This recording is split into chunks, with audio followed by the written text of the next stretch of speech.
Welcome to Chat Tsunami.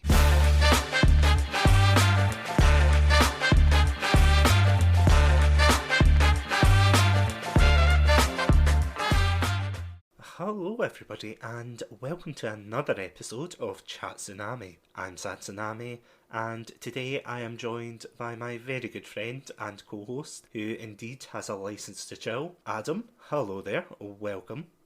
Hello, Satsu. Thank you for that. It was a very fun intro. Yeah, it took me ages to think of. Longer than I care to admit. Oh, you're far cleverer than I am because I was like, damn, I wish I could be a wordsmith like that. I was like, but no.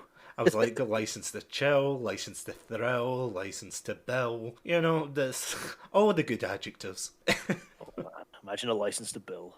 Ugh. The ultimate power. Is that not just every restaurant? That's true. Yeah. Every restaurant trades profession. That is definitely a film I wouldn't want to see. James Bond in License to Bill, where he's just a tax man instead of a secret agent. Just chasing down somebody who's not paid their income tax properly. And on that note, yeah, as you probably caught on now, yeah, we are talking about a very special franchise that is, yeah, I would say is very close to my heart. Oh, definitely, very close to young Adam's heart, and still quite close to mine as well. You know, I still love the franchise.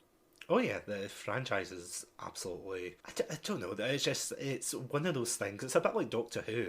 Probably like the best comparison in the sense that every so often they recycle, and I mean they recycle the character themselves, but they always get like a new actor into the fray, and they try to kind of rejuvenate it for a new audience and a new timeline. Because this is what I was saying to you before we came on tonight, that every James Bond is almost like a time capsule for the era. Yeah, you're totally right. Like it is. They are amazing, like cultural artifacts in their own right. To look back into like a society's views and norms at the time. Yeah, they're definite. Like you can definitely tell the kind of thinking at the time when they came out, especially with the villains. The majority of them, like the old ones anyway, are like either the Russians or some secret evil organization, you know. Yeah. I mean, obviously they've changed now. I suppose it brings me on to like the kind of turning point, because this was something quite interesting that I read when we were researching these films. So before like I go on to that point, of course, as you've seen, today we are going to be talking about the Timothy Dalton era of James Bond, which is quite a contentious era, isn't it? It certainly is. Like it certainly was very contentious at the time. Mm-hmm. And you're right. It still remains. I think to this day, quite contentious, and it does divide opinion about what side you fall on, whether you love it or you hate it. It's one of those eras that I think a lot of people said that like it came too early, because before that, James Bond, like you don't really have to look far, do you, to see parodies of James Bond where it's a guy in a tuxedo. He's got the martini, he's very eloquent, unlike me just there. He has his martini and everything, but he was always quite goofy.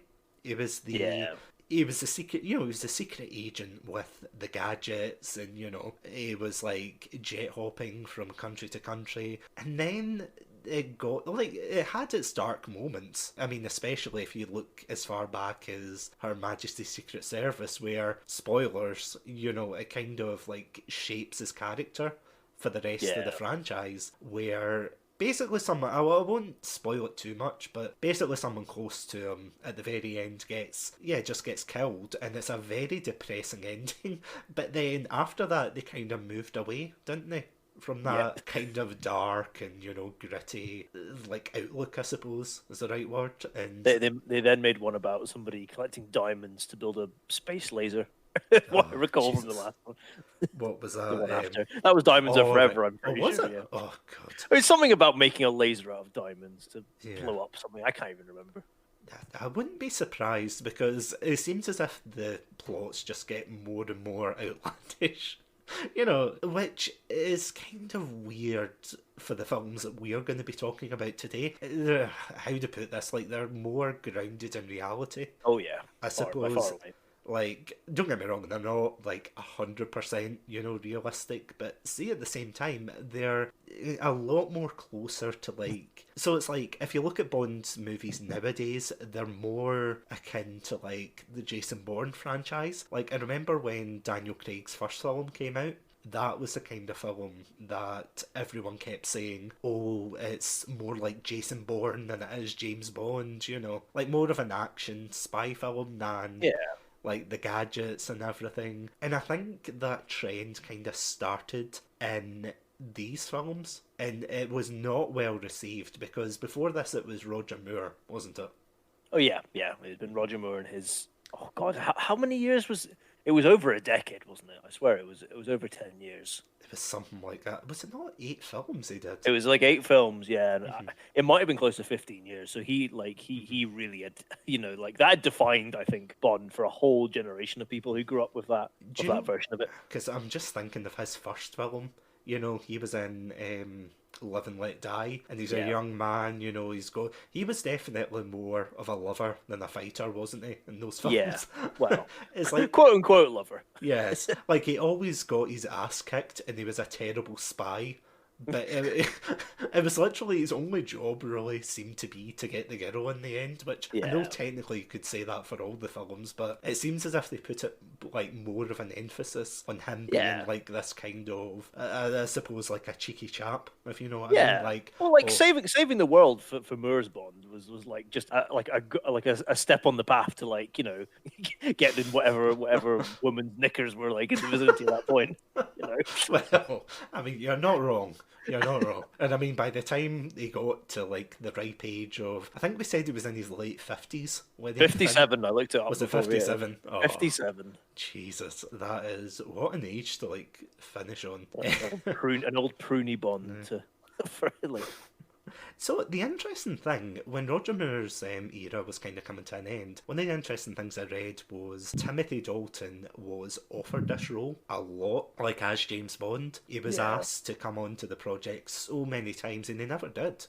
I was kind of surprised, but I think the common excuses that he had were, oh, he was too young, he didn't think he would Yeah. do it, or he had like prior engagements, so he couldn't do them. And then he got his chance in it was the early 80s that The Living Daylights came out, wasn't it? I think it was near the late 80s. Or was it the late? Because I think it's 87. I think. yeah, I might be wrong in saying that actually, but I think it was 87. yeah, because I thought it was 89 for License to Kill. Yeah, it's 89 for the License to Kill. Yeah, it's a very divisive, like I've said this before, but it's a very divisive part of the franchise where they definitely try to take it in a different direction, and you can certainly tell that with it is weird because I feel as if like the Living Daylights, like before we get into the details and things, I feel as if the Living Daylights definitely seems as if it's like a bridge between Moore's Bond and Dalton's Bond. I would say it does its job well in that regard because there's a lot of moments where it feels a bit safe at times. Yeah. But I suppose that's what they needed to introduce like the new actor compared to what they did with George Lazenby, where they just straight up killed his wife, and it's like, oh Yeah. god. By that I mean James Bond's wife, not actually George Lazenby's wife. I know that was some brutal method acting they did for George Lazenby. Yeah, that's why he didn't come back for the second film. It's like, oh Jesus. But yeah, moving from that like very dark tone. So as you can see, today we're going to be talking about The Living Daylights and License to Kill. Two films that I think a lot of Bond, like, would you say a lot of Bond fans would say that these are quite underrated?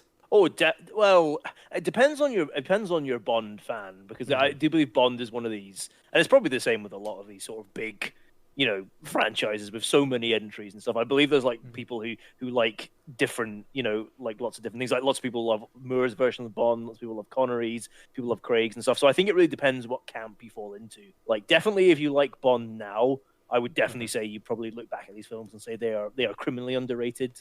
While, if you maybe preferred Moore's Bond, you might look at these and think that they're deservedly underrated. Deservedly, like, set aside. I mean, it definitely is a lot, like, as I said, it's a lot darker, I think. Like, The Living Daylights, I wouldn't say that's as dark, I feel as if there's a lot of goofy moments in it, whereas, yeah, License to Kill, like, I was Yeah. rewatching that, well, we both were for this review, and my god, like, some of the moments where he offs, like, some of the bad guys is just, how to explain it, it's just as brutal. Oh, it's Eh, brutal. It's brutal. So yeah, without any further ado, we're going to be like going through the films, and we're going to be, talking about different aspects such as the plot, how he fares as Bond, as well as the antagonists, and of course, last but not least, the characters that support him in the film. So I'm going to hand it over to you. As a challenge, I'm curious to see how you sum up like these two films. Okay. Like, how would you sum up, The Living Daylights and License to Kill? So you want me to do plot summary, like a brief plot summary for both? Yeah, just like Right. yeah. Yeah. Okay. So the Living Daylights is a Cold War is a proper well I say a proper it's a Cold War espionage story, which revolves around the defection of a high-ranking Soviet KGB officer, and also like the dealings of a rogue American arms dealer, and their kind of plan to basically fool the respective British and Soviet intelligence services, and get rich out of it. They want to get rich. Oh, that's sort of their prime motivation out of this is get rich. For License to Kill is a pure and simple revenge story, which revolves around Bond going out on this path of revenge against this South American drug dealer, drug lord, I should say. He's much more than a drug dealer, drug lord, who has grievously wounded one of Bond's close friends and murdered his wife, as in his friend's wife. And yeah, so he goes rogue. He leaves MI6 and he's off on a path of revenge. That's how I'd kind of simply try and summarize those two. And sorry, I'm just laughing because I'm looking at the picture that I put up for this podcast, and I'm looking at how The Living Daylights is rated a PG, and over here, License to Kill was rated a 15, and there is just such a drastic difference between these plots, isn't there? Oh god, yeah, yeah. There really is. Like they are quite, like, as you say, on each side of the spectrum. As I said, the Living Daylights plot plays out more like. Would you say it plays out more like a Bond film than Living Daylights Kill? is far closer to a classic kind of Bond film than License to Kill certainly is. Living Daylights is like a much closer to an actual espion, like a spy film. If you were to look at like other kind of outside of the kind of James, because a lot of time the James Bond films, as much as he is a spy, like they don't always kind of play as spy films, if that makes sense. Yeah. Because, as you say, he's often a terrible, terrible spy. It's like The Living Daylights is, and it still has its like moments where it is a Bond film, and it's but I feel it plays much closer to a kind of Cold War espionage tale. But yeah, as you say, much closer to a kind of classic Bond film, because it's still got the kind of like it's got the gadgets, it's got the. I mean, we'll talk about like the antagonists kind of later in depth, but the antagonists in this one are very goofy, aren't they? Yeah, they do stray more to the kind of goofy side of it. Yeah, I mean, there's like one or two of them that are quite formidable, but other than that, it's like it's not as serious. Like, I think this came out, just towards the end of the. So, as we were saying before, a lot of James Bonds are like time capsules based on like, the time they came out and everything. And no more, like, is it apparent in this film where they kind of discuss like the Soviet invasion of Afghanistan and their occupation there and everything, and them as, this superpower that could like change the tide of the war over there, or rather the tide of the occupation, because they're buying like futuristic guns. Is that not the Yeah, they're pretty much buying futuristic for the time weapons. And it does kind of, I mean, it plods along, but I think it plods along quite well, and I think it does well in kind of incorporating the different like settings as well. Like, I mean, you go from, where is it begins again? Because I know it goes from, it starts in Gibraltar. Like the very first opening scene is Gibraltar. And then, like, the next bit is Czechoslovakia, and then they kind of like have to get somebody across into the border, across the border to Austria. Then you're back in the UK for a bit.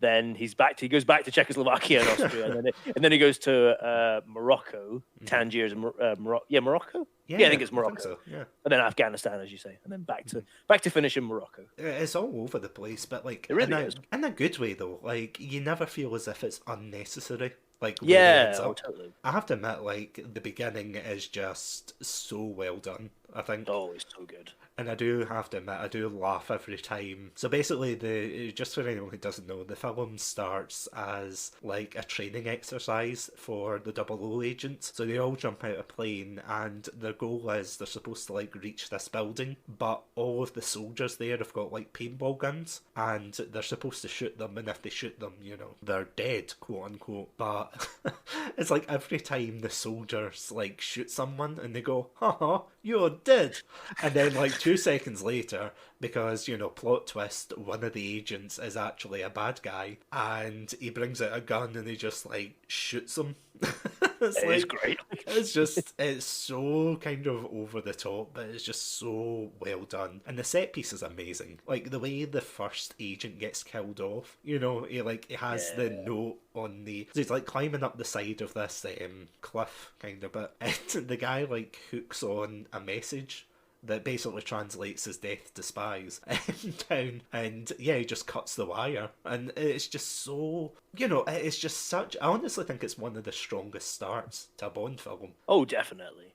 And it's a good tone setter as well, I think, yeah. for the Dalton era, actually. And I mean, one of the things that I do like as well is it teases the idea of Bond, which I thought was a nice touch. It's like, obviously, if you pick up the DVD, it's Timothy Dalton that's going to be James Bond. But, like, kind of teases the idea of, oh, who's this going to be, the guy who, like, takes off his mask first is like, oh, is this going to be Bond? And then it's like, oh, no, it's, just a random 00 agent. Oh, what about this guy? Is that 00?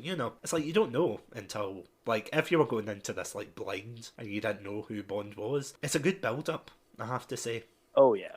It's such a good... Honestly, I think it's a very strong start. As I said, though, like, I feel as if it kind of plods along in some bits. Like, the whole Mujahideen scenes and things, like... I don't know. I feel as if, like, that is where it kind of slogs. It doesn't slog too much, though. Yeah. Like, I feel as if even, like, the slower bits, like, when he's trying to date... When Bond, is trying to date the lead female in the film, when he's trying to, like, seduce her for information, those scenes kind of have purpose. Like, even the scenes that do slog, at least they've got a purpose to them to get from, like, one point to the next, and I do think it is quite well done in that regard. Like, would you say there's any scenes that do make it kind of plod along? For me, I mean, I can see what you're saying, and I do think it does slow down, like, for bits when it gets to, especially like when they initially land in Afghanistan. I think the pace is still quite quick because they're captured, but basically Bond's captured, and then him and the lead girl, I think her name's Kara, if I remember rightly. Yeah. They get like imprisoned, but they break out quite quickly, and then they escape, and then they meet the Mujahideen, and then it does slow down a little bit.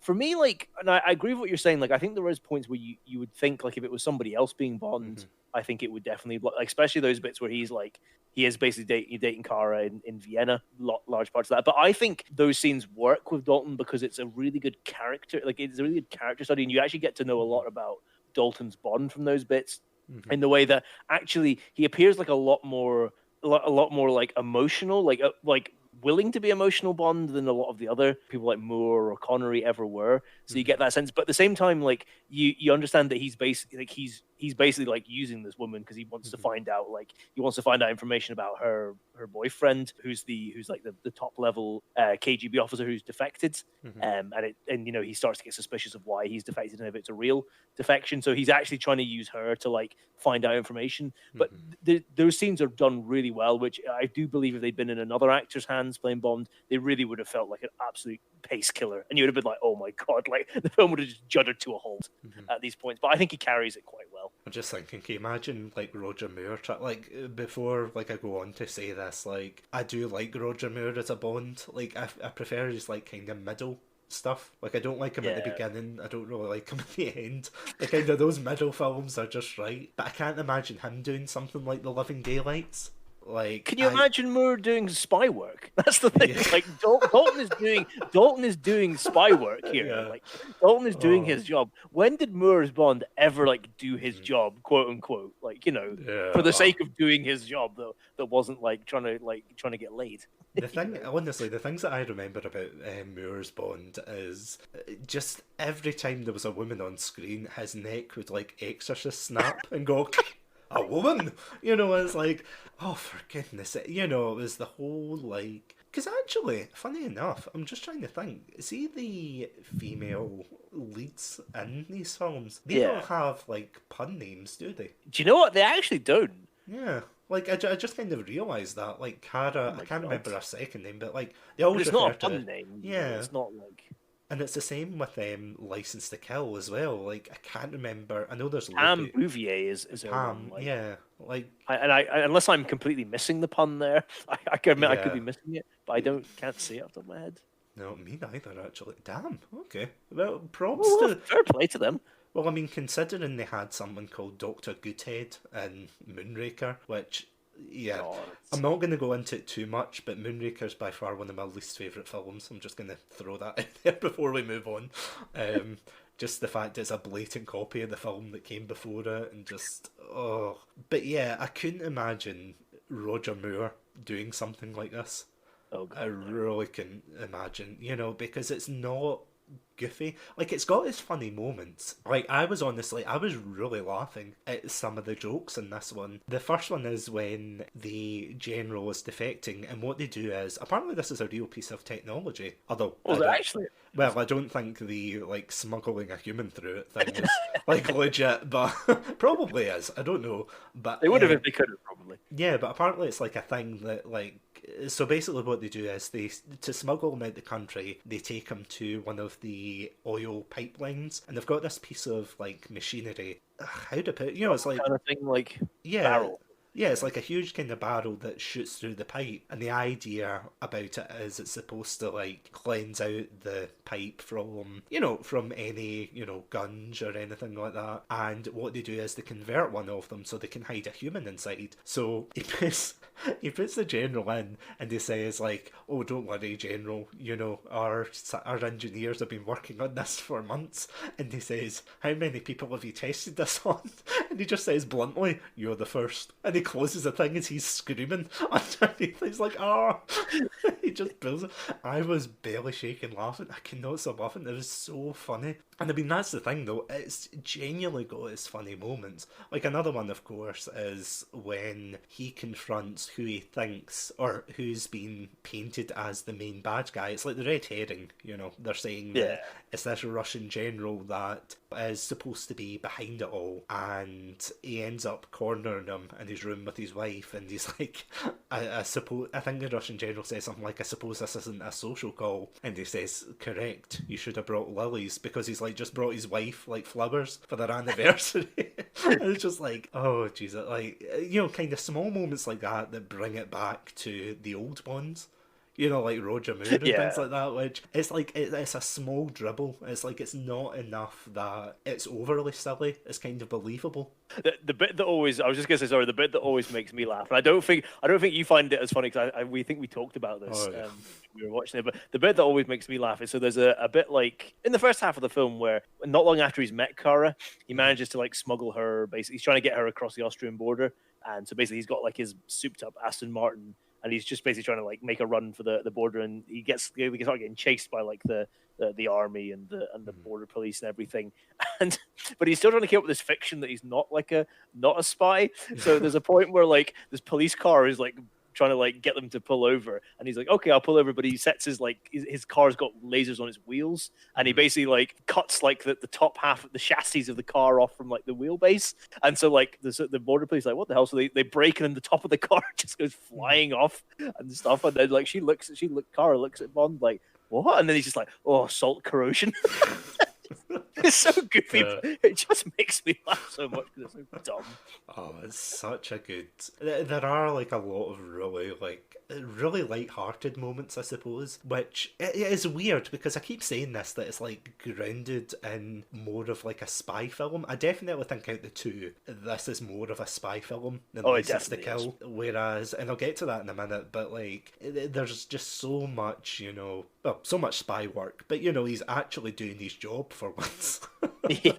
Which, compared to License to Kill, like, I'm just going to move on to that because, Yeah, fair like, enough. just to talk about the plot before we go on to talk about the man, the myth, and the legend himself. But License to Kill is so much more brutal. It, like, starts off. I don't know if it starts off as strong as The Living Daylights, but it's definitely more brutal by a long shot. Because The Living Daylights, as I said, it's still, it's still a spy thriller. It still remembers it's James Bond. Whereas the beginning of License to Kill, it begins when the DEA, they find out that as you were saying, like a drug lord has basically come out of his hiding hole to get his girlfriend back, essentially. Yeah. And I think that is such an interesting, like, I know we'll talk about like the antagonist later, but I think it's just such an interesting way to introduce the antagonist because it's like Yeah. he's not like stroking a cat behind the monitor or anything. He's not counting his diamonds. He's not got his space station. He's just a very, very horrible man, and that's putting it lightly. But he's just such a horrible man who is just so, like, in the space of just that scene, you see he's possessive, he's callous.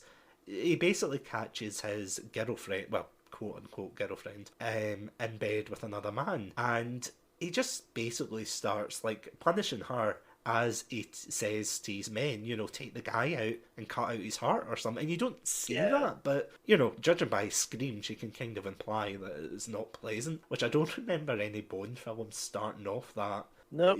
brutal.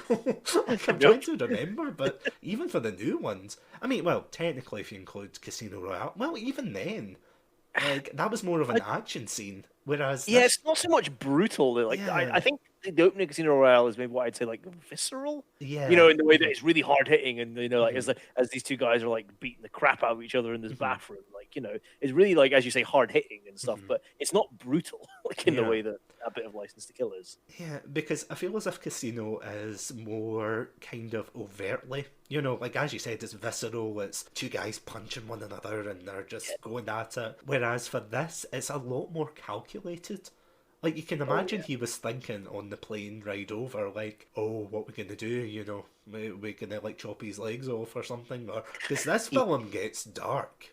Because what ends up happening is, he gets a plane, and he ends up nearly escaping until James Bond jumps on his plane and manages to, like, hook it. They catch him, and it ends up that... As this is all going on, his friend's getting married at the beginning, and as you said, his friend ends up getting like horribly. It's like a really horrible opening because his friend comes in like after the celebrations are over and the wedding's done. He comes in with his wife to celebrate the honeymoon, and then they're confronted by his thugs, where they've basically killed and God knows what else done to this poor woman, and then they tie him up above yeah, see, this is weird because on the one hand it sounds like a James Bond like trap, like they hang him over the sharks, and usually if it was like an older James Bond it would be like, oh, he's got the laser watch, or oh, he's gonna get out.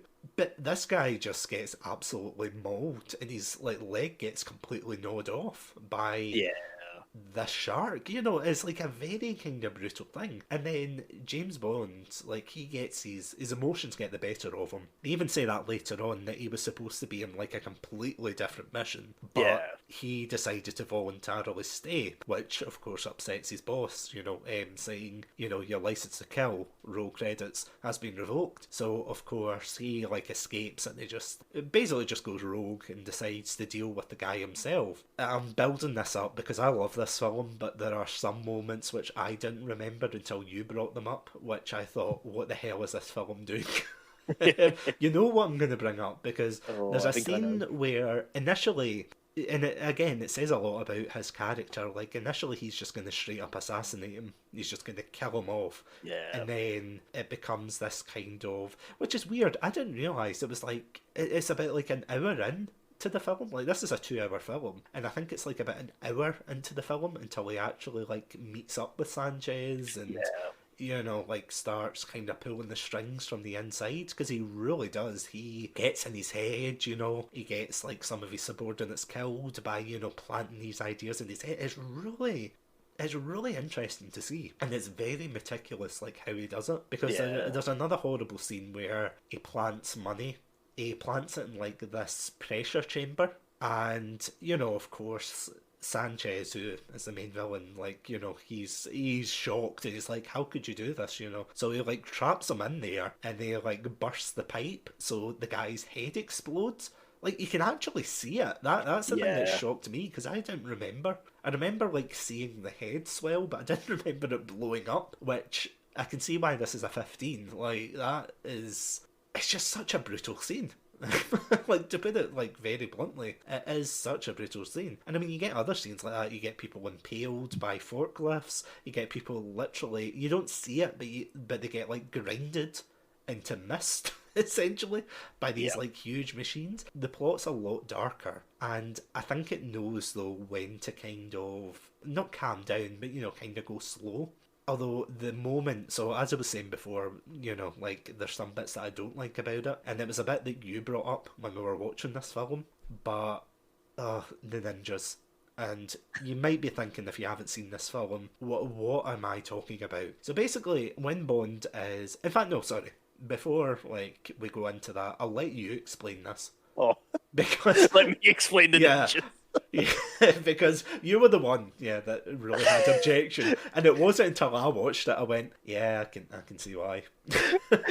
There's two scenes from License to Kill that I will always that are seared in my brain. One is the head explosion. I can't remember how. I think I was like 10 or 11 when I really got into the Bond films, and I started watching them all. And I watched this one, and I was like, oh, like a 10-year-old, so I watched this guy's head explode in this like pressurized chamber. That's forever seared into my... I still find it really hard to, and I enjoy kind of action films, and I'll happily watch lots of these things, but that scene I always find hard to watch. I think it's because of that like that traumatic memory of when I first saw it when I was 10 years old. Yeah. It is absolutely horrible, but that's always in mind. And the other scene is this goddamn ninjas, because I think it's such a terrible, like it doesn't fit into the film at all. But sorry. Anyway, that's that diversion. So as you said, like Bond is basically trying to like assassinate the bad guy. Is it Sanchez? Yeah, Sanchez. Yeah. So he's trying to assassinate Sanchez. So he's like basically positioned himself in a building across from like Sanchez's penthouse, and he's like set some explosives on the guy Sanchez's like a bulletproof window, and he's set up his sniper rifle and he's getting ready to shoot.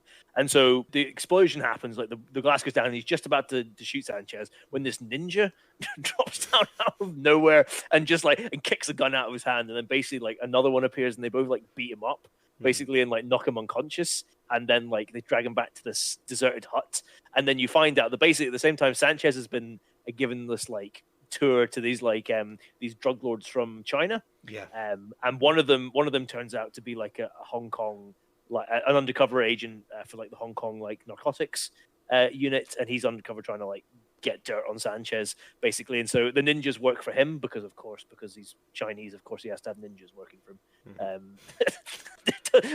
Don't question it just works.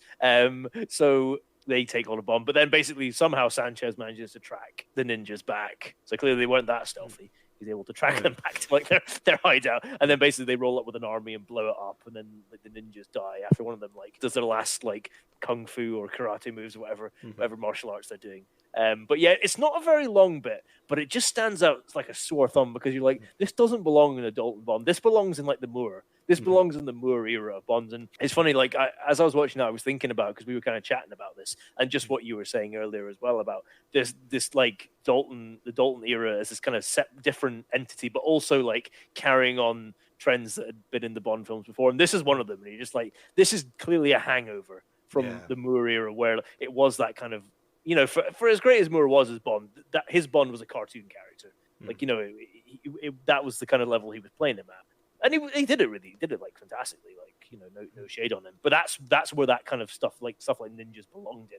It didn't really belong in this sort of like hard hitting, like much more realistic and down to earth Bond that Dalton was kind of portraying. So that for me, it stands like a sore thumb, because you're just like, why? Why is this in here? It doesn't serve any purpose. Because, I mean, at least, see with the old films, like, there is that infamous scene in, not Man with the Golden Gun, what one is it? It might be Doctor No, but you know the one where it's like, do you expect me to talk? And he says, no, Mr. Bond, I expect you... That's Goldfinger. Goldfinger, that was it. Yeah. I knew it was gold something, but it's like Goldfinger, Golden Eye, Golden Gun, you know, same thing. A lot of gold ones, aren't there? You know, a lot of gold. James Bond in those kind of films almost felt like a superhero. Yeah. If you know what, and obviously it's like a different time and it's like a different, you know, outlook and like cinema and things, you know, because he's the action hero, he's always going to survive. And don't get me wrong, he never thought that they were going to kill off Timothy Dalton in these ones, but at the same time, you felt as if he was in a lot more danger in these ones. Like, especially License to Kill, it's like he's like hanging like a piece of meat above the... So there's a scene where he basically gets called out and he gets found out, and there's this machine that's like grinding these cubes of narcotics into powder so they can like funnel it through, I think it's oil or something. Gasoline, yeah. And he's like hanging over it. And that's another great line where he's hanging over and someone comes to save him and he's like, are you alright? And he's like panicking going, switch this bloody machine off. That's such an amazing line. It's so funny because you can see the panic in his face, obviously. And he's just like, switch it off. Yeah, you can tell like he's in a lot more danger in these ones. Even with the ninjas though, like, that is definitely the bit I think it kills the pacing. Yeah. Because it's like, you've got the casino, you know, he's really getting in, you know, close with Sanchez and everything. There's great dialogue between the two. And then all of a sudden, you just get to that bit and it's like, yeah, ninjas. And you're like, okay, fine. We're gonna go back to Moore, aren't we? You know, just ridiculous. But yeah, I think that kind of leads us on to like our next point of discussion. That, of course, being the man himself, Timothy Dalton. I know we've kind of touched on it, but so between these two films, how would you describe Timothy Dalton as his portrayal? His portrayal, like, well, I think it's only fair before I start this, I'm just going to lay my cards on the table. Okay. Timothy Dalton's my favorite Bond. I think he was perfect. I absolutely love what he did with the character, and I'm so sad that he only got to do 2 films. So just full disclosure first before my biased opinion runs rampant here. But basically, I found this quote when I was doing some research for this episode. Like, I found this quote from Timothy Dalton himself, which I think really sums up how he played the character of Bond and what he wanted, because he actually had quite a lot of say in the direction of these films and the direction of actually like the franchise under his helm. So he came with this quote saying, if you want to believe in the fantasy on screen, then you have to believe in the characters and use them as a stepping stone to lead you into this fantasy world. Now, and what he was saying with that was he was basically talking in direct, talking about the Moore ones, where he was saying that like every single time it was some villain basically who was out to like for world domination or wanted to destroy the world or whatever. It was always this grandiose, fantastic plot, and you really lost that kind of realism. And it was like a cartoon, like, you know, kind of superhero sort of thing. So he really wanted to bring it back down to earth and make it this realistic kind of story. And that's why he insisted on having these villains who, you know, while some of them in like Living Daylights are a bit goofy, they are more realistic characters in the sense of like one's an arms dealer, the other one's like this really corrupt, you know, like sleazy KGB like official, which, you know, as much as they are quite goofy, you could believe like these characters existing, like you could believe this, you know, these people actually existing in the world. And the same with like, you know, the same with Sanchez in License to Kill. Like, you can totally believe there's just this horrible, like nasty, I think you used the term like nasty and possessive man.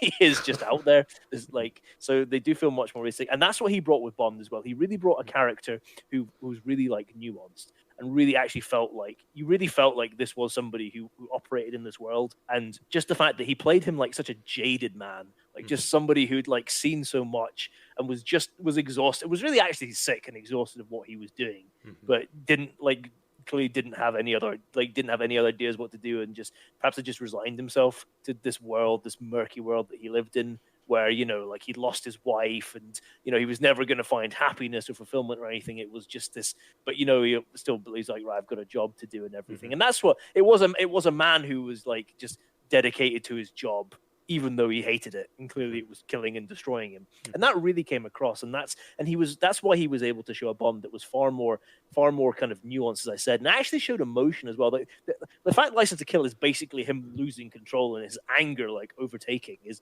the ultimate sign of that.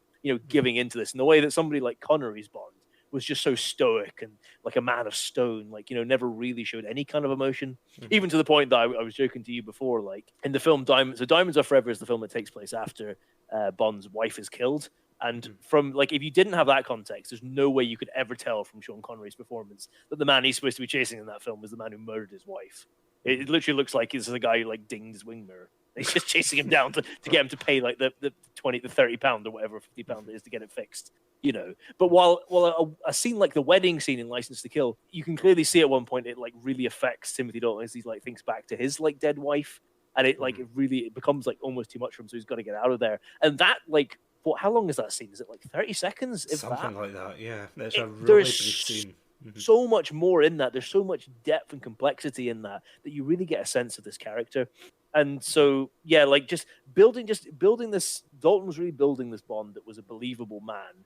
And you're like, God, like this is this world that he lives in. And it kind of stripped away. It did strip away a lot of that kind of glamour and that sort of like, like the kind of mystique of it. And you're like, God, like imagine this horrific life of like, how horrible it would be to be like somebody in this situation. So that's what he was really going for. And I think he really actually nailed so much of it. Because I do think, like, going back to, talking about the whole plot point about his wife dying, whenever people talk about the Dalton era, they always say, and this is, I think I said to you before, but this is a very unfair comparison, when they'll turn around and say something like, oh, he's just like George Lazenby, in the sense that, both of them have only had, a couple of films, or in Lazenby's case, one film to like show themselves as Bond, and then they didn't get another one. But I feel as if that's really unfair, because first of all, like, this is a whole Chat Tsunami episode in itself, but Lazenby's film like had this plot point that was essentially brought up in all the other films. Because I mean, even Roger Moore has like 2 instances where I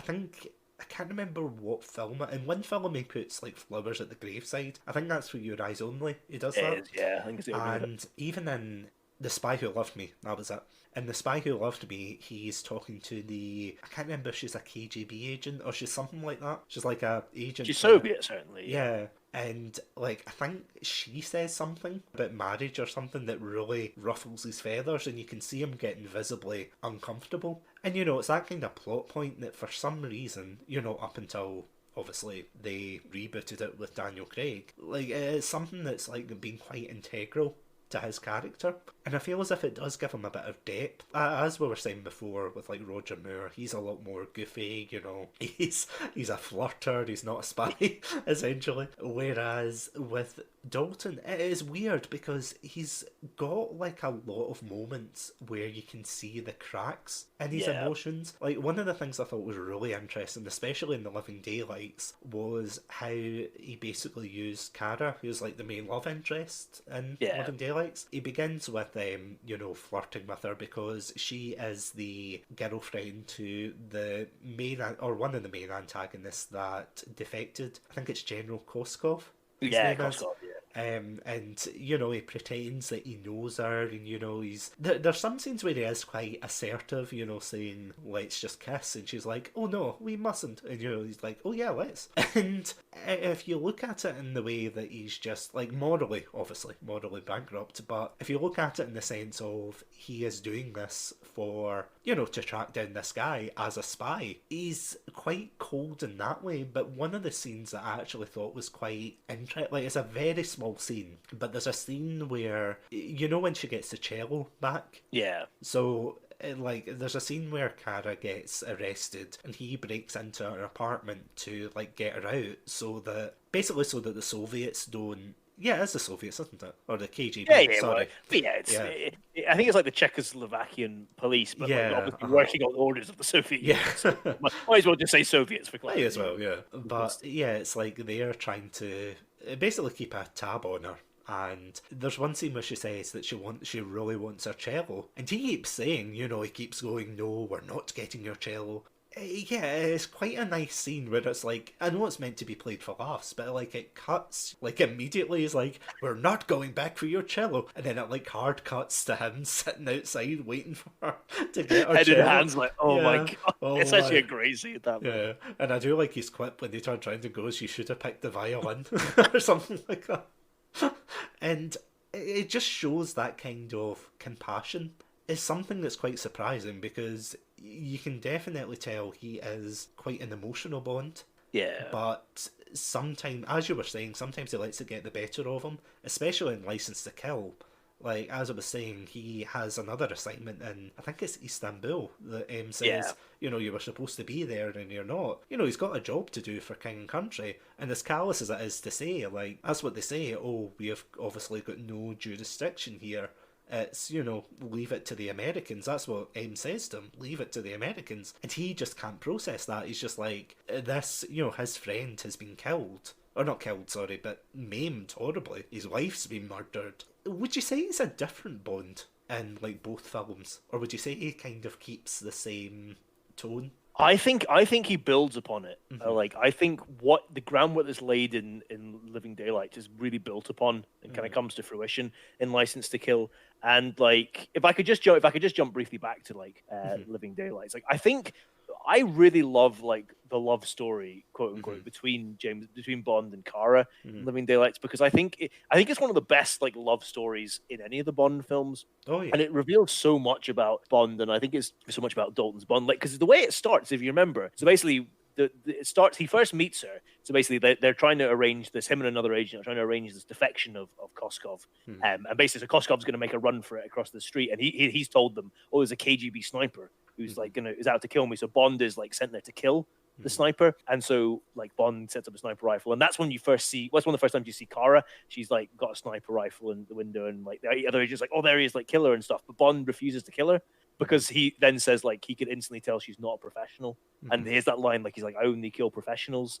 And then as well like the other agent's like, "Oh, I'm going to report you and stuff." And Timothy Dalton is actually a great little bit of dialogue with Timothy Dalton. Timothy Dalton's like, "Good, tell him like and I don't care if he fires me and I'll thank him for it and stuff." And it really shows this world weary Bond that then is developed on and built upon in License to Kill, where you see a man who is just like who just has no control over his emotions anymore and is just such a it's like he's such a jaded character in Living Daylights, but that gets like pushed so much more in License to Kill. And it's this one event just triggers all this like this hate and this rage and this anger that's clearly just built up inside of him that he's been trying to keep a lid on with this like cynicism and this kind of tone. So I think they actually build upon each other really well. No, I would agree with that. I would say he's definitely a lot more emotional in License to Kill. He's a lot more hot-headed because in the Living Daylights, what I like about it, and this might sound weird talking about a spy, but he's very adaptable, which like to his situation. So that scene you were talking about earlier, where because I do love that. I love the comparison between him and the other agent. So basically, I can't even remember the agent's name. I don't think it's Saunders. Is it Saunders? Yeah. Because he's not even like a fellow. I don't think he's a 00 agent, is he? No, he's not. He's like some kind of. I don't know what he is. It's a good point, but he's not a 00 agent. Because he is like an agent that's been like put onto this case, and he like makes a huge thing about it, saying, this is my case and everything. Or not case, but this is my mission. Don't mess it up, Bond. And he like scolds him for missing the girl. But that's the thing, that tells you so much about Bond's character in this film. Yeah. It shows you that he's adaptable to the situation. He's not willing to follow orders if his gut senses that something is off. Because the general plot of it is that they start blaming a Russian or a Soviet general called General Pushkin, and they keep saying that he's the one who's going around like killing off spies and things. It's like the carrot's kind of dangled in front of his face. They're like, "Oh, you've got to kill him. You've got to kill this man who is basically killing off your colleagues and things." But that's the thing. Like, it's not him. Spoilers. It's not him. But it's like, and even it's kind of a horrible scene, but you can see how ruthless he is and how he uses his surroundings. So there's a scene where he confronts Pushkin, and he could easily have just shot him in the back of the head and that would be it. But he ends up ambushing him, and his wife is in the same room, and she's of course terrified. And there's one moment where, to distract one of the guards coming in, because he sets off like a silent alarm, he like tears off the woman's, bathrobe, so she's like completely exposed. And like in that sense, like when the guard comes in, he of course just sees her giving him the chance to just beat him up essentially, or like slam the door in his face and throw him across the room. And that's the thing, it shows like how ruthless he is. But I mean, he also like throws a towel to her like right after. He shows how he's willing to use like his environment around him to get what he wants, if you know what I mean, and to kind of get out of trouble. Like he's very resourceful in that way, I would say. I mean, if you saw that in any of the other Bond films, you would definitely think, oh, it's just like a misogynist thing. Like, if that happened in the Bond, like Roger Moore's or Sean Connery's, I bet you any money there would be a scene where he would like raise his eyebrow or something. Exactly, that's what I was thinking. There'd definitely be some ogling of like the woman after doing that. You're totally right. Whereas when he does that, there's like a purpose to it. Like, he does it to distract the guard, and then immediately, as soon as the guard's taken out, he throws a towel on her and tells her to get out, like go in the bathroom, lock it, don't come out. And that's what is interesting about this Bond. It's not just that, I don't want to call him a meme machine, but you know what I mean? It's not just, he's not just there to, flirt with anything with two legs. He's not there to, he's just got so much more depth to him. And it's the same like later on when, I mean, just in general, like, although I have to admit it is quite funny when I'm just thinking, see one of his gadgets, so he gets this gadget where he can release gas from this like keychain, but he can also blow it up with a certain whistle. So I think he whistles Rule Britannia for it to have like a smoke come out of it, and then to blow it up it's like a wolf whistle, which I have to admit is quite a funny touch. It is a funny gag. It crushes the guy. Oh, God. Can I just say though, like I know we're going to talk about the antagonist soon, but can I just say it's great that they finally got representation for the world's first Warhammer player as the antagonist.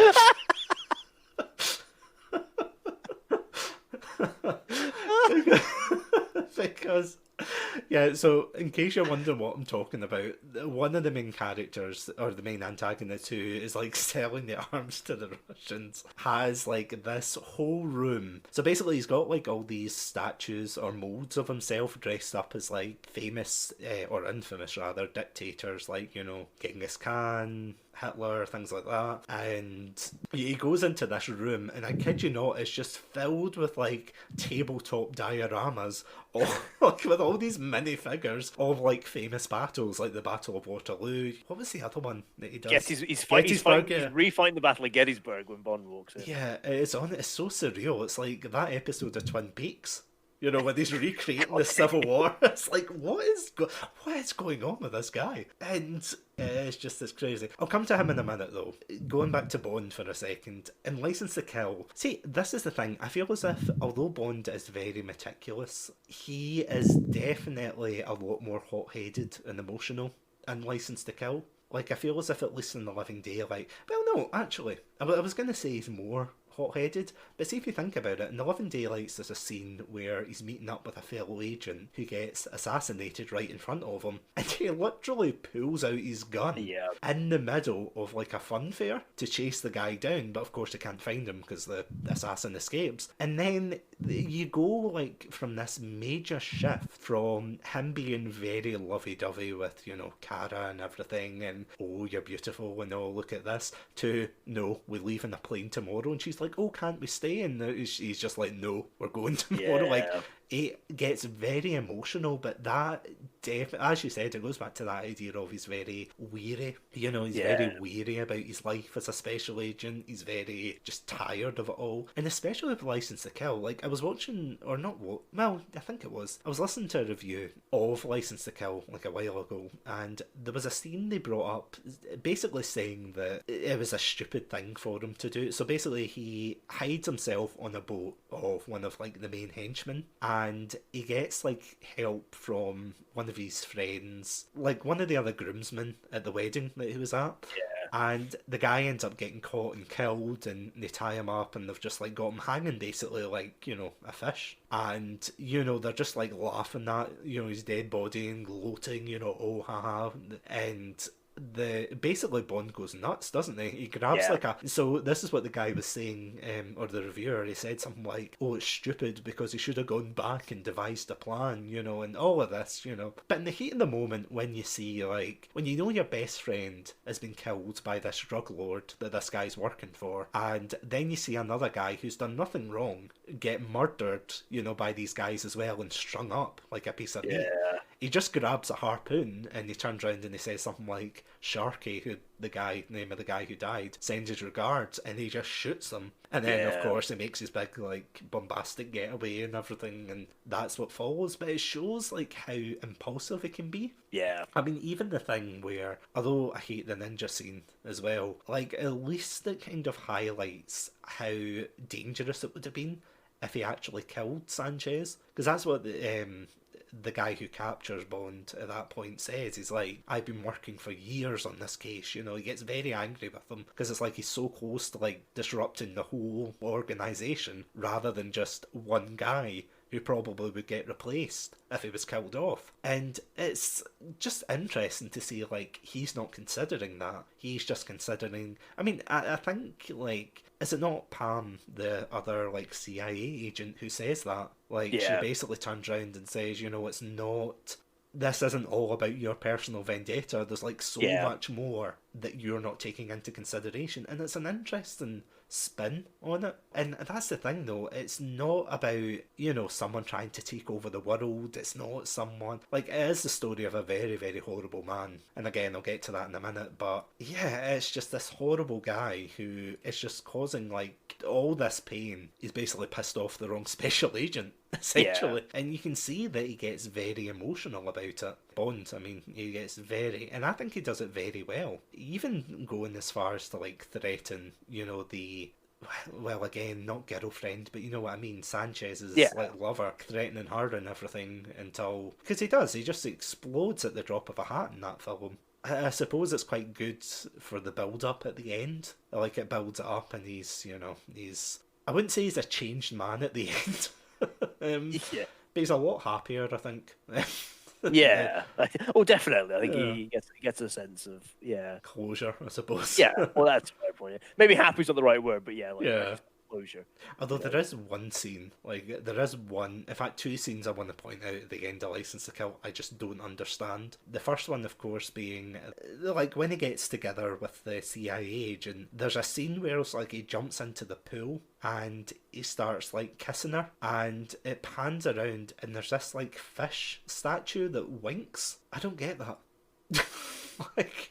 I think it's supposed to be like a kind of cheeky, nod to the end and everything. And I mean, did you get that? Do you know what? It's funny. Like, the more I look at it, like, License to Kill is bookended. Like, the two bookends, so the start and the finish of License to Kill, give you no indication of what, like, the majority of the film is going to be like.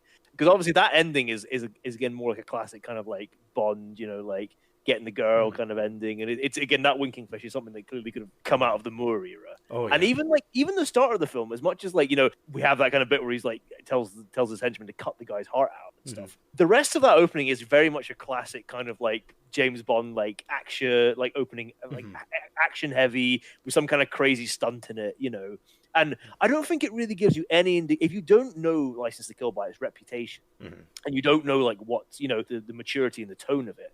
There's nothing in that opening that I think is gonna tells you really what the film is going to be like.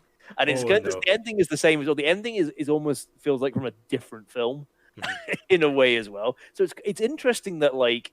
And I think the opening's really clever for not giving it away. Like the ending, I agree. It's weird that it has that. Yes, as a film, they wanted to have that magical kind of like Hollywood, like nice arc. I mean, call me a cynic, but see the other bit that I don't like about the ending is when he phones Felix in the hospital, and he seems very happy. He's quite chipper. He's very chipper for someone who A has lost his leg and B has lost his wife. Yep. Like both in the same, I would assume, week. Like a very short period of time. It just seems a bit kind of like, oh, look, yay, we did it. And it's like, yeah, I don't want to be like the bearer of bad news, but did you hit your head as well when you... Maybe he's hopped up on morphine or something in the hospital. Yeah, probably. Yeah, let's just say that's the head cannon. A perfect ending then. Perfect ending. 10 out of 10. And Yeah, speaking of bad endings, haha. Nah, it's not a bad ending, but speaking of, that. Oh god, like, where do we begin with the antagonists? Let's start with the Living Daylights. Like, how would you rate the antagonists in the Living Daylights? They're not the best Bond antagonists, but I don't think they're anywhere close to being the worst. Hmm. Is what I'll say. So that there's three main ones. So you have is it Georgy Koskov Yeah. is the KGB officer who's defected, who's just a really sleazy, corrupt guy, and I think the actor plays him well, and I think Hmm. the character does feel like a realistic character and is played well. I think he's in the film too much, and I don't think he Yeah. works as a really primary antagonist. I think he would have worked better as a secondary Yeah. antagonist, is what I would say. You've then got kind of his bodyguard. I've forgotten the guy's name. It begins with an N. Does he Is it have a name? Neck?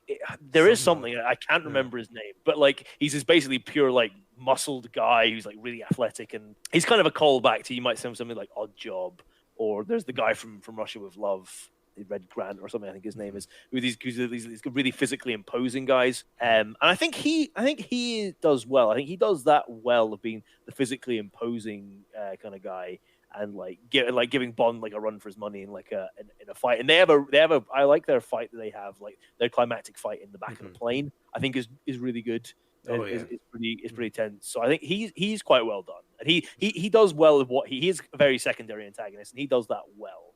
And then you've got Whitaker, I think, who's the American arms dealer. And I'm kind of conflicted on him Yeah. because he is a goofy character, but I think there's a lot in there that makes him really compelling Yeah. as an antagonist, and Yeah. it's because he does appear quite different. And it's like I really like a lot of the kind of details they give about him without like so much telling you. They do a Hmm. lot of showing, not telling with him, and I think it's really clever. Like that hallway. So as you said, he has like a hallway where he has like all these like famous like dictators and commanders from history. As you said, like Hitler's in there, Genghis Khan, I think Oliver Cromwell's in there. There's all of these different people, like Napoleon's in there, and like the fact that the faces are all modeled on Whitaker's face, I think is a really, really clever detail, because it tells you a lot about the character. And so basically, he's like set himself up as this like head of this private army, and he has this whole reputation that he's like this, like great commander, and with like this great military service behind him. And you find out that's completely like true. He got kicked out of West Point, which is the big American military academy, for cheating. And he then spent some time as a mercenary, where he presumably got up to some dodgy dealings, and then he's basically been working with criminal organizations for the rest of it. So he's built this whole lie and facade about himself, and just seeing those like him like projecting himself onto these like quote unquote like great military leaders of history tells you a lot about his mind and his megalomania. And the fact as well that when Bond confronts him, he's like refighting the Battle of Gettysburg and like winning it for the Confederates and stuff, tells you a lot about him as well, I think, which is really clever. And I actually I love the setup of his like villa. And I wish that fight between him and Bond had actually been like prolonged, because I think they could have done a lot of kind of like cool stuff in there. Like there's some really cool stuff like where he's got his kind of futuristic weapons, and he's like he has his like gadgets all around, so he's able to like get this thing to like light a cannon at one point, which I think is quite a cool I think. So he's not like the greatest and like the most memorable villain, I would say, Whitaker, but I there's something that draws me to him. There's something that draws me to this character. I think it's a lot of the way they like build up like him, the universe around him and stuff. I think is just really well done as in terms of like world building and character building. See, I could be shooting myself like in the foot here, but I honestly think that there's probably too many villains, or antagonists rather, in the Living Daylights. That's probably a fair point. Like, I mean, you've of course got General Koskov, who's the defector. You've got General Pushkin, who is the. I mean, I think he was supposed to be in License to Kill, but I think they scrapped it. There was, of course, the bodyguard who has to be in it. It's the muscle. Yeah. And then you've of course got Whitaker, and it is weird because I think maybe it's not like there's too many, but maybe it's more that there isn't as much focus between them, or there's not focus on the right people. Although I have to admit, I was laughing. Have you seen Faulty Towers? Oh yeah. Yeah, do you remember the scene where John Cleese says that he fought in the Korean War and everything, and he keeps saying to people like, "I was a soldier, I fought in the Korean War," and then his wife turns around immediately after and says he was in the Culinary Corps and he poisoned like half a division or something. It's like, Jesus, that's what reminded me of like Whitaker when he's like, as you said. Yeah, it's like when he's saying, "Oh, I'm, this great, soldier general," and it's quite interesting because if you notice, like, see his guards or Yeah, like his soldiers, quote unquote, they're like marching around really, exaggerated, yeah, and there's almost that need for etiquette in his villa because you yeah, can see even the guard is or the soldier, like he marches, like as I said, over the top, and then he stands at ease, and you can tell, like, he keeps having to tell them at ease, you can go away, kind of thing, and they're waiting for their orders. So you can tell he runs a tight ship. He's very yeah. meticulous and everything. I've touched on the Warhammer collection, and That's but maybe the best line. I think that's your best oh, line from Jackson. Oh my god, that killed me. I mean, it's true though. It's like he's got all of these models, which I mean, it puts all my models to shame.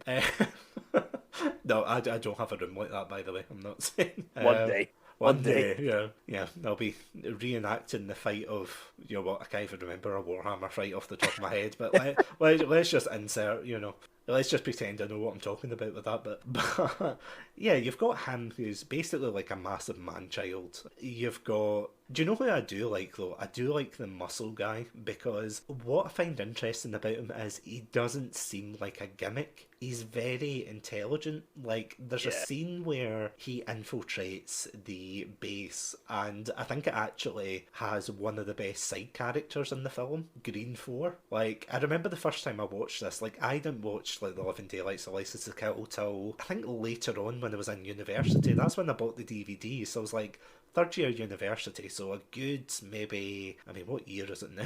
It's like the years are going by. Nah, jokes aside. Yeah, it was a good, like, 7 years ago, maybe? Or, like, 6 or 7 years ago was, like, the first time I'd watched it. And I remember I was watching it with a friend, and we were just, like, cheering at, see the bit where basically the guy, or the main muscle antagonist, goes around, like, donning different accents, which is something I forgot about. And he does it yeah. really well, like, initially he's jogging and he pretends to be an American tourist, and then he strangles the milkman. But what I love is he's got like a kind of garrote wire in his headphones. At least I think Yeah. so. I'm assuming so. And it's like every time he goes to strangle someone, the music from it blares.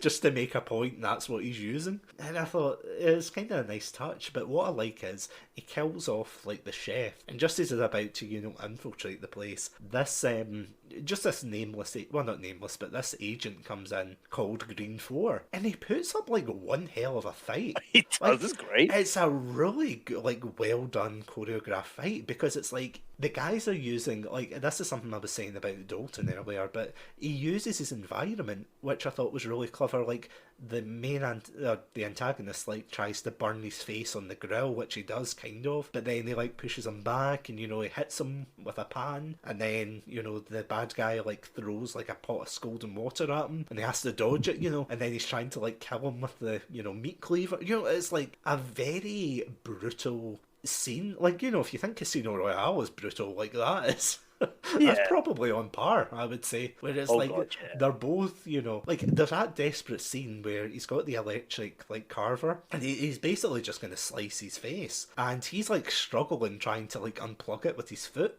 And it's just such an intense scene. But yeah, rest in peace for Green 4. Do you know what? Do you know what it reminds me of, that scene? I just Oh thought god, it what? reminds me of playing. It reminds me when I play Hitman, and I'm like, right, here's Oh, my carefully planned. Right, I've taken this guy out, and I'm going to hide his body. Then oh somebody yeah. walks in, you're like, oh shit, you're like, and you have to go in all guns blazing and just beat everybody up and like Yeah. throw your explosive bottles of milk Oh around. god, and yeah. everything.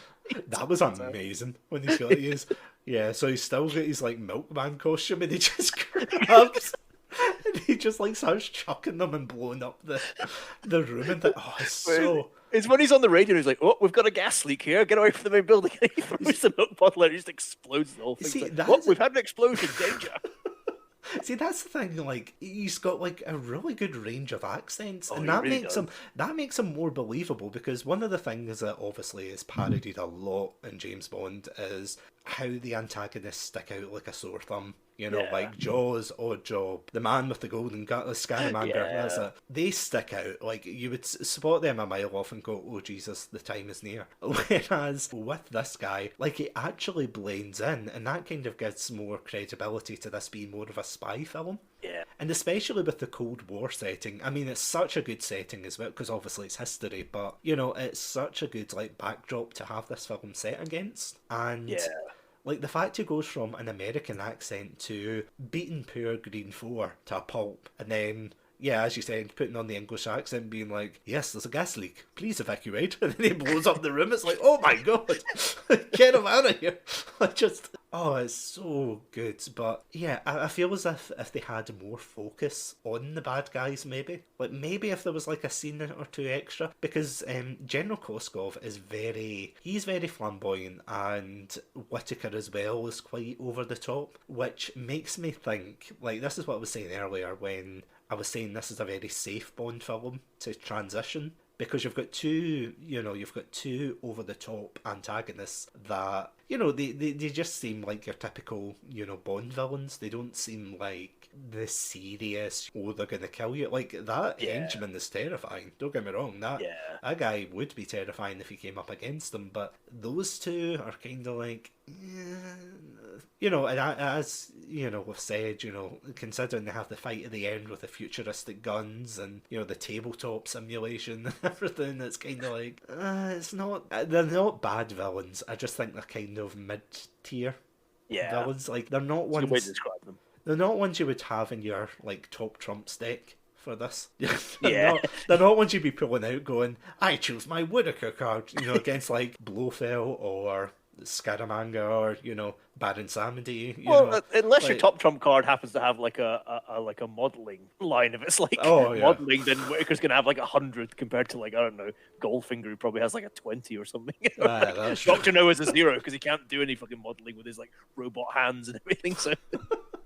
Well, if he had the chance, then maybe he could have. Maybe he could have. We don't know. If it was a model off, then a model off. Yeah, Whitaker. Yeah, top 10. Yeah, top 10 Warhammer players.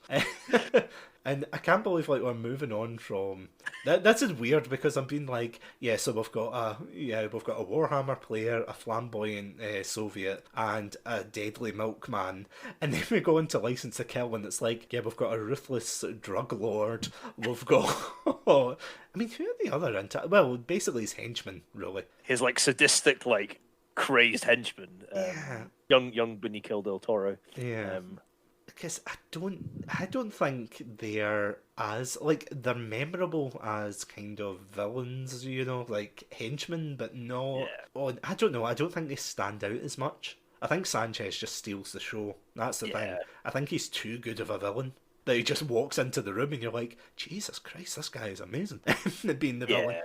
And there's even like, it's what I like is he's so charismatic as well. Just purely the fact that, I mean, you could say he's kind of like a parallel to Bond. Like, he's kind of cold, he's meticulous, you know. He's got very similar traits to Bond, but he also gets very emotional in the sense that, like, obviously Bond wouldn't kill people who pissed him off unless it was, you know, for national security or whatever, or it was for his own safety. But, you know, it's like, the difference is, it's like he's willing, obviously, to go that step further, and he's created, like, basically an empire out of it, which is terrifying. Yeah.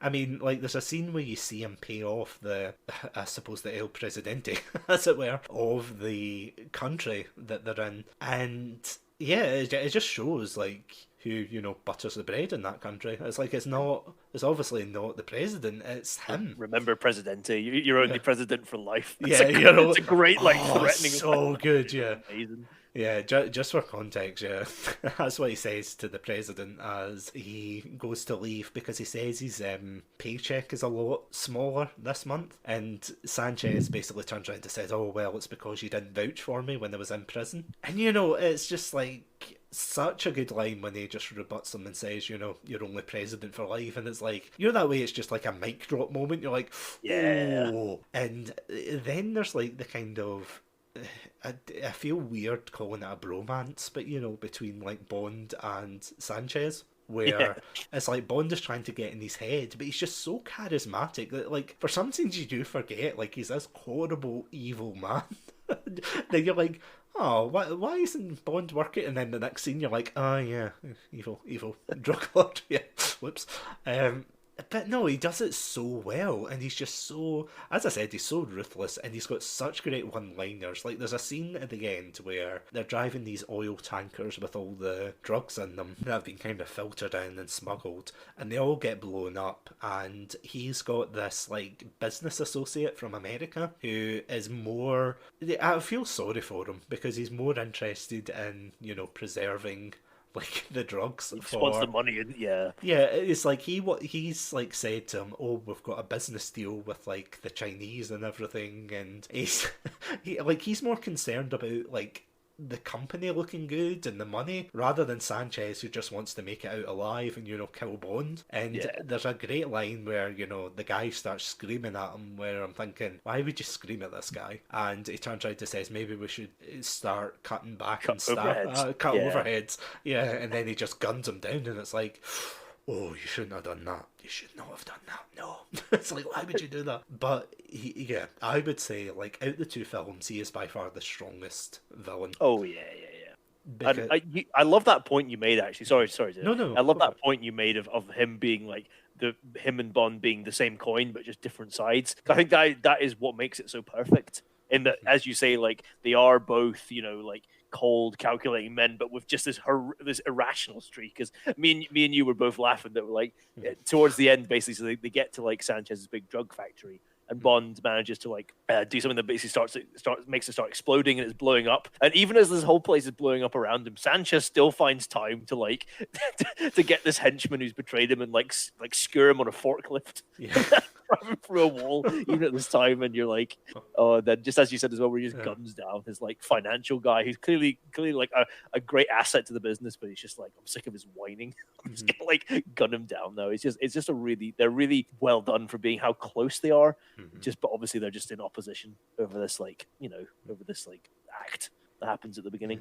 Yeah. And I mean, it's not even, it's like the small things that really sell him as a bad guy, because I'm just thinking back to see when they're in the casino and it's him with his girlfriend, not girlfriend, lover, like I feel really bad saying like girlfriend, because it is like such an like abusive relationship. It's not a happy relationship. It definitely isn't. No, it's just such like a controlling relationship, and that's kind of highlighted very subtle. Well, maybe not subtly, but there's a scene where they're in the casino and he's got a pet iguana, I think, and the iguana's got like this diamond necklace on.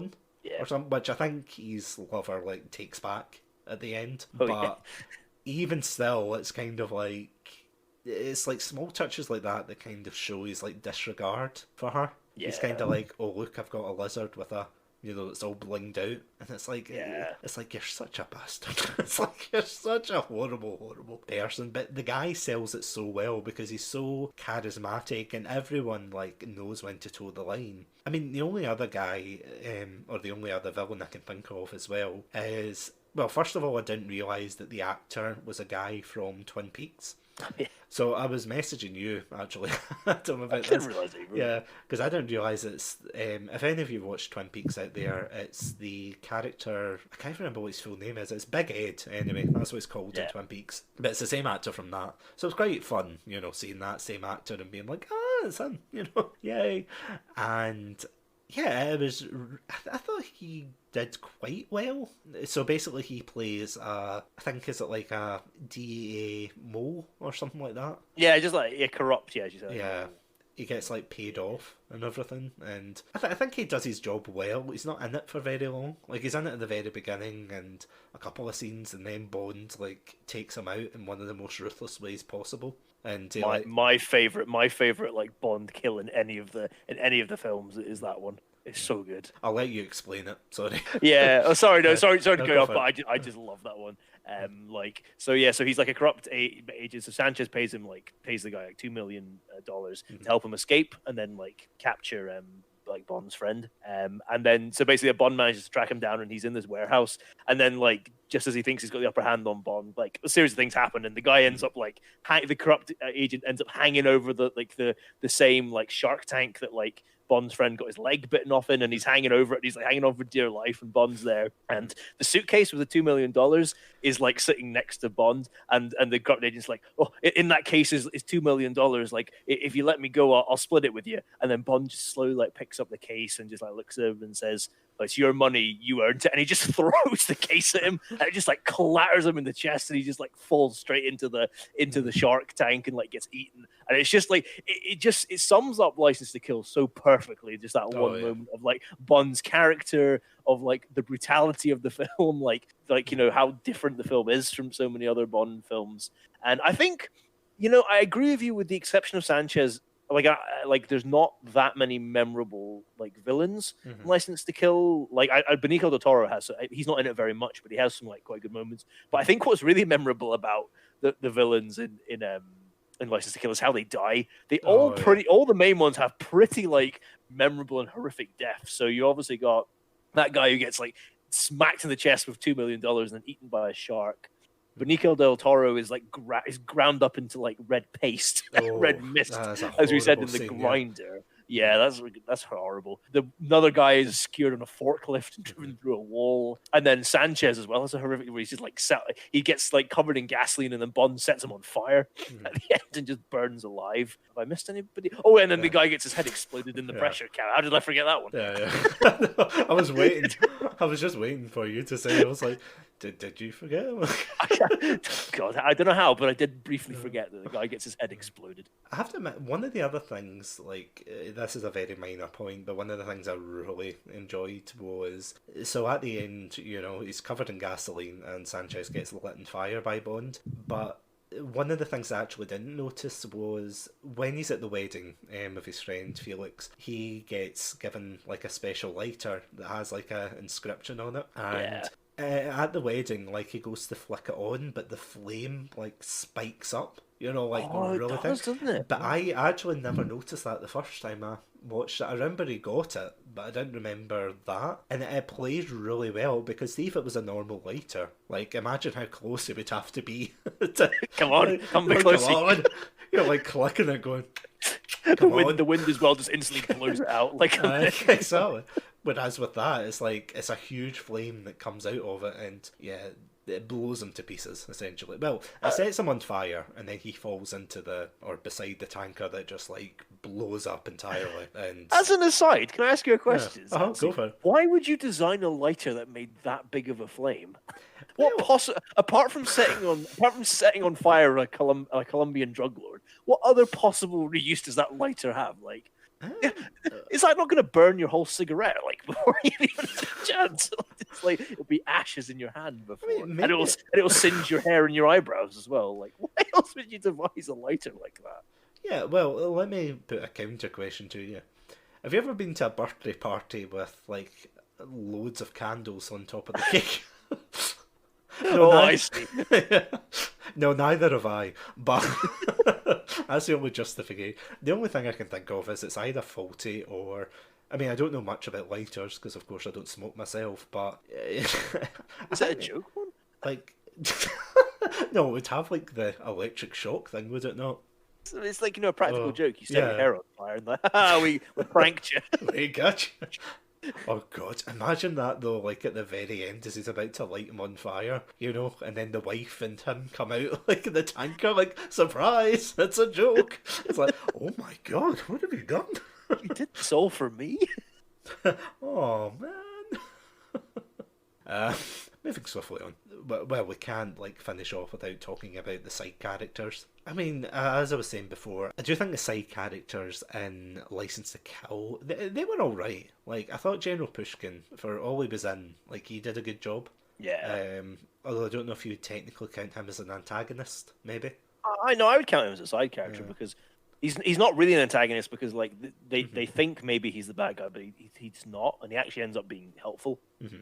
It's kind of like Robbie Coltrane's character in like the Brosnan Bonds to an extent. Like you think like he might be a bad guy, but he actually turns out to be a good guy. Well, morally ambiguous. morally ambiguous. Yeah, that's fair point. Yeah, and I'm just trying to think. Yeah, of course you've got Q in both films, who does a great job.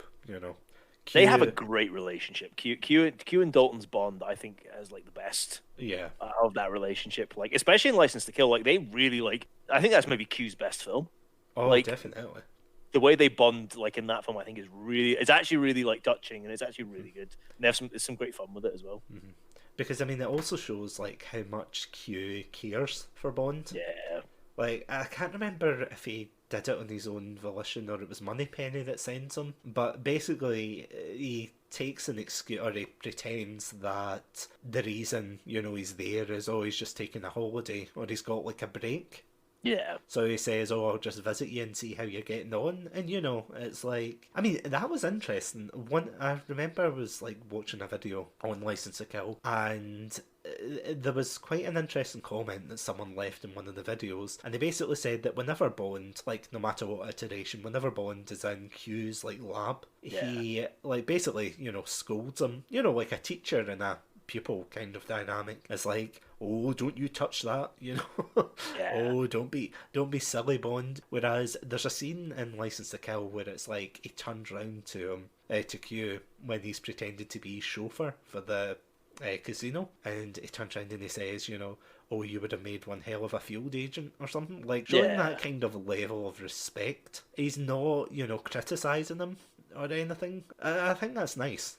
I do think that's a nice touch. I saw it described as a father and son relationship in some places, and I think it's actually very close to that. And it gives it a new dimension, as you say, and actually makes it quite touching. And you're like, oh, it's nice to see.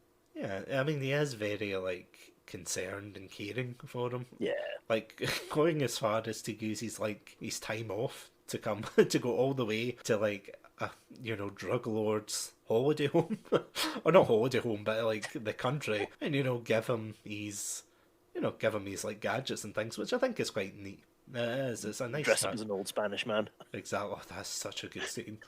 But he dresses up as an old Spanish man with a fake mustache, a sombrero, and then he's got like a radio inside of his broom, and then as soon as he uses it, he just tosses it away, and it's like, oh my god, what?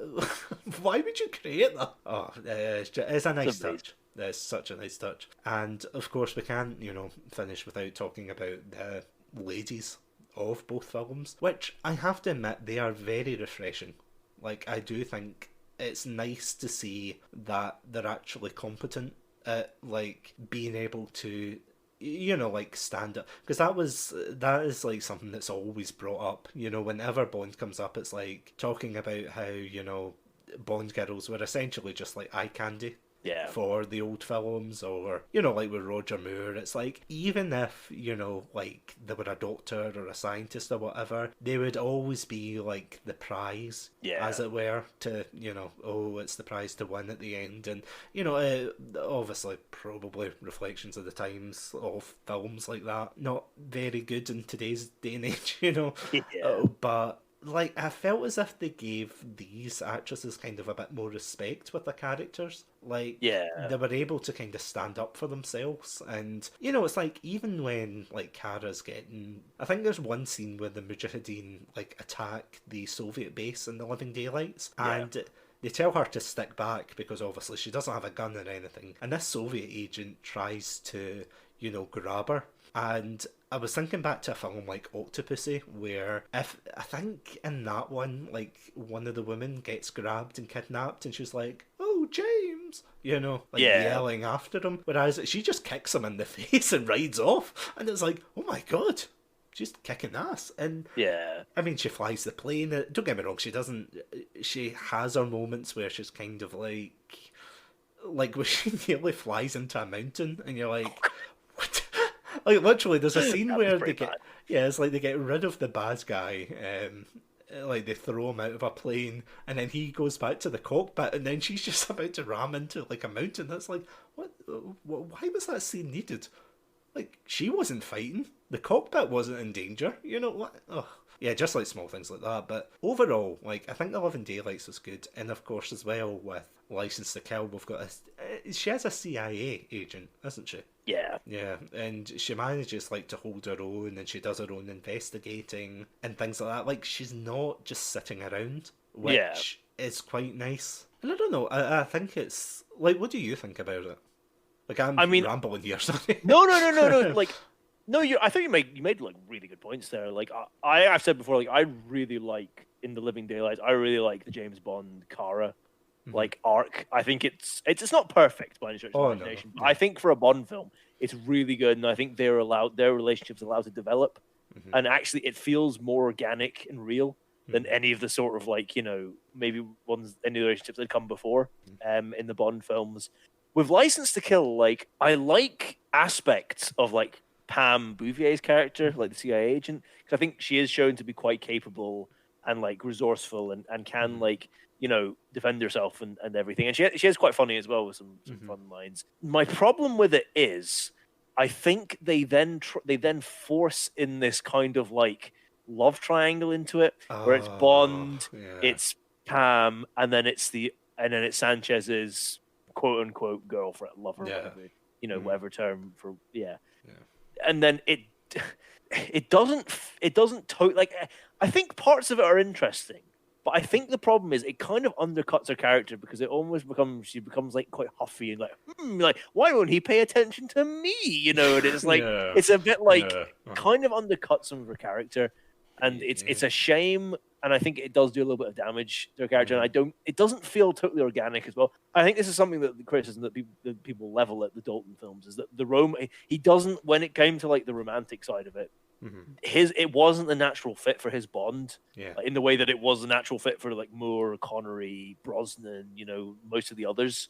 But like that was part of the way that I think Dalton was playing the character. Like I don't think the romantic stuff was as suited to his character, but I don't think to me it's not really a detriment to the character. It might be for some other people, but so I think this love triangle just doesn't really like. It's not like a deal breaker. It's not something that I'm like, it's not like it's not the ninja scene. I'll say that, but it's something that I'm like, it undercuts some of the work some of the good points they make on Pam Bouvier's character. So that's sort of my feelings on the thing. Because I brought this up with you just before we went live, but one of the things that I really didn't like about Lupe's character, Sanchez's lover and so on, all of the above. Like, again, I'm not an actor. I've never been like an actor in a big like James Bond, blockbuster or anything, but I think her acting gets worse as the film goes on. I don't know what it is. Maybe it's just like the lines. Maybe it's just I don't know what it is,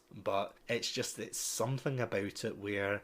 Like that scene you were talking about, she basically goes to Pam to beg her to like help out Bond, and again you're right, she goes all huffy saying, "Oh, why won't you pay attention?" And like it is weird because she's like saying things like, "Oh, I love him. You must save him." And the thing that like confuses me is there's only a couple of scenes that they've been together. The first one was he basically covered her mouth and put a knife to her throat. That was their introduction. So yeah, great start there. Then they're in the casino and she's trying to like warn him off. And say, oh, you should just get a plane out of here. And he's like very aggressive, saying, no, I'm going to do this. Then they meet in the villa. And obviously, I suppose you could twist it and say, it's like James is like her way out of that bad situation. Yeah. So I suppose I can get it in that sense. But I see what you mean about the triangle. The triangle is a bit unnecessary in terms of like her getting